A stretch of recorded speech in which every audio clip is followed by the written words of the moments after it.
What's up, y'all boys? We're back on We Ball Podcast, and today we got a little special segment for you. Today we got a little bit of predictions going on about how we think on some of these QB battles in 2026 are going to turn out. But before we get started, I know you noticed that we're missing a special guest. We couldn't get him on the call. He want to fall in love all day and be all caked up all day. So we said, okay, we'll handle it from here. We'll talk ball. But this is a smooth Alani and a Dayway cast. We don't have We Dayway for this missing segment. Dayway. Yeah, but let's get into it, man. So we pull up this photo.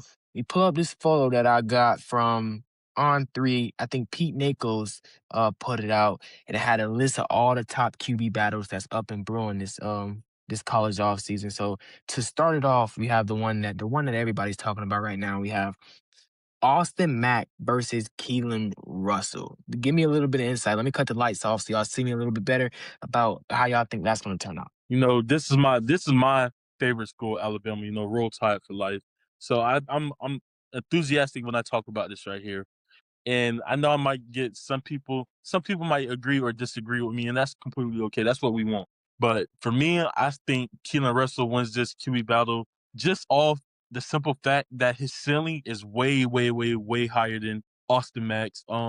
He's an elite tier type of QB. If development stays on track and he keeps to grow during this offseason, he has an amazing arm talent. He has a great playmaking ability. I think it gives him the edge over Austin Mack in this QB battle. And if Austin Mack starts, I think the coaching staff is hemmed on comfortability. Like they're okay to not take that risk, basically, if that makes sense. So you saying if Keelan in there is, or if Austin Mack's in there, is more of they're just trying to play it safe. If Or Austin Mack starts, yeah, I think they just trying to play it safe. he's just trying to roll with the older guy in a sense as Yeah. far as who was with him longer, which makes sense.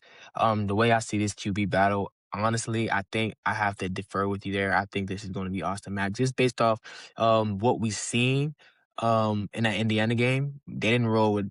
It was a perfect time to see if Keelan Russell can go against the top guys. They actually went and rolled with Austin Mack, and it could be now. Don't get me wrong; it could be to see for other college teams to see Austin Mack, and a real game experience to let him know, get his a little bit of highlights out there. But it could be a little transition, and this is going to be our quarterback in the future. So it's a couple ways to look at it. But yeah, that's one of the ones I'm looking forward to. This is But going to be an exciting one. right. So after the Alabama, we have the battle down in one of the Death Valleys in Clemson. You got it's like a three-way battle before you got Christopher Vizzina, Chris Denson, and then Tate Reynolds. I know a little bit more about what's going on here. Honestly, I think Clemson is screwed no matter what. There's analysts out there, college football analysts, who feel the same way. One even going as far as to say that, hey, if Zena is the starting guy, you're bound to lose 5 games. Because he's a game manager, it's nothing special. They don't have anything special at quarterback right now. So I think I would lean Christopher Vizzina, and that's not a good thing. But it's just you gotta put somebody out there, and that's where experience wins. But It's the safer option.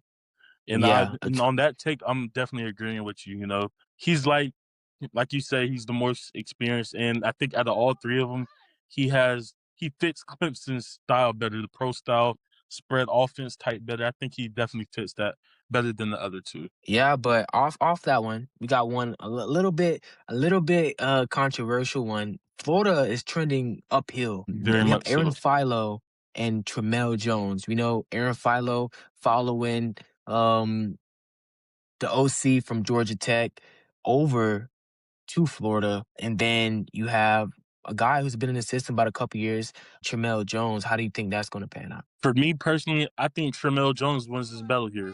If you just go down the history of Florida, they've always had a dual threat quarterback in their pocket. Even if you want to go look at Tim Tebow, Anthony Richardson, DJ Lagway that just parted ways with them, he gives them that more better fit for a dual threat quarterback. If the new offensive coordinator wants to build off that type of element, I think you will have to go Tramel Jones here. So with Florida, I think with Florida, What Florida wanted to do is they wanted to imitate that system that got Georgia Tech so far with Haynes King and Jamal King, and Eric Singleton a couple years back. So they brought over the OC. They want to run a lot of dual threat RPO type play. And if you want to maximize that, I think you have to go Tramel Jones, being he's just Mhm. a better dual threat quarterback. But yet Philo, he knows that's the advantage that he has. He knows the system. But Tramel Jones is if he were to get the system down pat, it's just that's the better option. Yeah. So I definitely agree with you there. Now we have Iowa.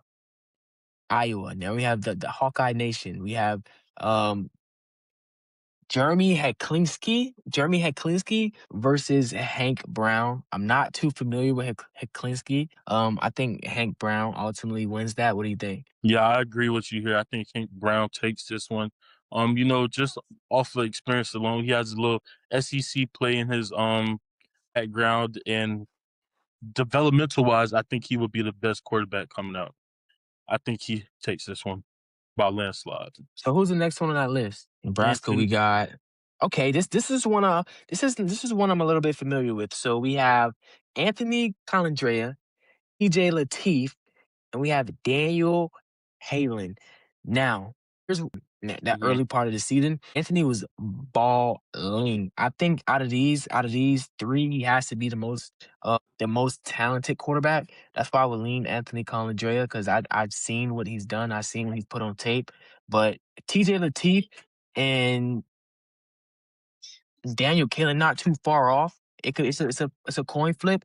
I just got to go with who's shown the most on tape, and that will have to be Anthony Colandrea. Yeah, I completely agree with you here. I don't. The only one I'm really fond of is Anthony, and I feel like he'll win that easily. Next, we have Tennessee. We have Ryan Staub versus George McIntyre and Faison Brandon.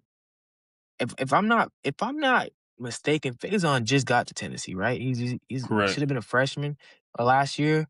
Um, I think I believe Ryan Staub. It just a lot of these things go back who experienced. I think it's just best to put the most experienced guy out there. And I don't know too much about George McIntyre. Ryan Staub is the name that stands out here for me. I think he gets the job. What about you? Yeah, I agree with you in a way with that one.